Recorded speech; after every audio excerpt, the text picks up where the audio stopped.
Ang salitang Christ consciousness, ito po ay ang the wisdom of God's love. Ito po yung paraan kung paano tayo minahal ni God. And as a human, pwede po natin ito i-embody individually dahil ginawa ko din po ito sa sarili ko. Yung pinaka-first word ng the Christ consciousness ay ang salitang pagpapatawad, on how to do forgiveness. Sa isang tao po, alam ko po na it will take time sa isang individual na tao kung paano ito magpapatawad sa kapwa-tao at kung paano niya patawarin yung sarili niya sa mga pagkukulang o pagkakamali niya sa buhay. Yung may regret tayo sa buhay individually. Dahil to forgive is on how to accept and acknowledge our own mistake. At dapat alam din natin itama yung mga bawat pagkakamali natin sa buhay. At nai-embody po natin ito individually, yung the Christ consciousness kapag ginagawa po natin. Kasi once na nagpapatawad po tayo individually, dito po kasi nasusukat yung unconditional love natin sa sarili natin. Dito din natin maintindihan na pahabain yung pasensya natin dahil minsan hindi maiiwasan na minsan paulit-ulit natin ginagawa yung pagkakamali, lalo na sa pag-ibig. Kumbaga, minsan nagiging tanga tayo sa pag-ibig ng paulit-ulit or we do something repeatedly a mistake. Pero as my journey is all about love dahil nga love yung pinili ko kung bakit sa love life din siya nagkaroon ng apektado yung love life ba? Love life. Dahil doon din ako nagkaroon ng knowledge and understanding.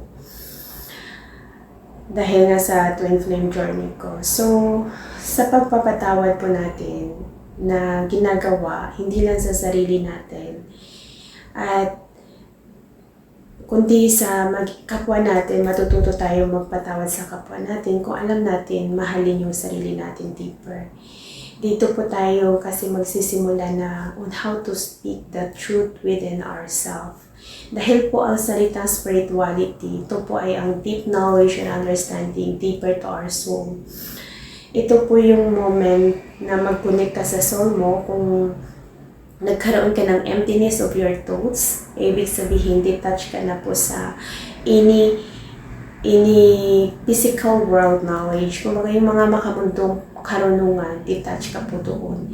When you are focusing to your heart, to your own feelings, dahil ang spirituality is a learning on how to understand the energy and feelings that is to connect to your soul. Kaya kung bakit to understand the word spirituality, you need to focus to your own heart, to your own feelings. Kasi every word, there is a deep knowledge and understanding once na mag-focus ka sa feelings. Kung bakit napakahalaga na gawin mo po yung every word para mas maintindihan mo siya deeper sa sarili mo kung ano yung pakiramdam. At dito ka na rin dito mo kasi yung pagmamalasakit mo sa sarili mo, sa mga pagkakamali mo, ganun. Dahil minsan tao lang po tayo, paulit-ulit tayong nagkakamali kung hindi po natin ma-recognize yung mga mali natin sa buhay. Once kasi na hindi pa po tayo nagkaroon ng self-realization about ourselves, sa mga mali natin, paulit-ulit po natin ginagawa yung mga mali natin at the same way. Kasi po, ang mga mali natin ay nagmamanifest po siya by itself. Kung bakit repeatedly siya na bumabalik yung cycle at paulit-ulit na nangyayari sa buhay natin the same way. Kung the same yung problema. Kung bakit kinakailangan po natin yun i-end by doing a forgiveness. So once na ginagawa natin sa sarili natin, unti-unti po tayo matututo what is the feelings, the deep feeling, And this is the way on how to love ourselves. Kasi once na marunong ka na mahalin mo yung sarili mo deeper, especially yung mga salita ay may deep knowledge and understanding, yung may mga feelings po yun deeper, doon ka makakakuha ng knowledge pa. Ay once na alam mo na mahalin yung sarili mo deeper, you know on how to love your neighbor. Kaya once na ang isang individual na tao, mai-embody mo na yung salitang Christ consciousness, ito yung time na wala ka ng, kumbaga, parang ayaw mo nang masaktan.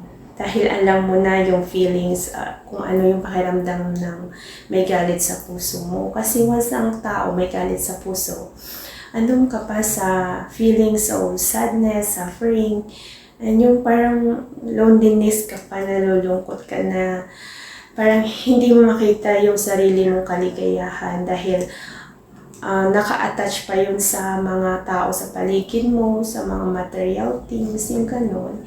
Pero once na you learn to understand deeper yourself, especially to embody the Christ consciousness, nandun na yung knowledge sa iyo na kahit mag-isa ka, masaya ka, na hindi ka na naghahanap ng makakasama para lang mapasaya ka, but you know yourself deeper na kung may mga tao man na darating para samahan ka, masaya din naman. Kung wala, masaya ka naman. Kumbaga, true happiness mo ay nasa once na mag-connect ka sa inner self mo. Dito po natin yung maiintindihan yung sarili natin deeper sa pamagitan ng pagpapatawad to embody the Christ consciousness sa sarili natin. Once na maintindihan po natin ang salita, bawat salita na napapaloob sa Christ consciousness ay mas marapatin pa po natin na magiging masaya at hindi ka nagagawa ng kasamaan dahil alam mo na kung ano yung value ng true love and what is the feeling of true love.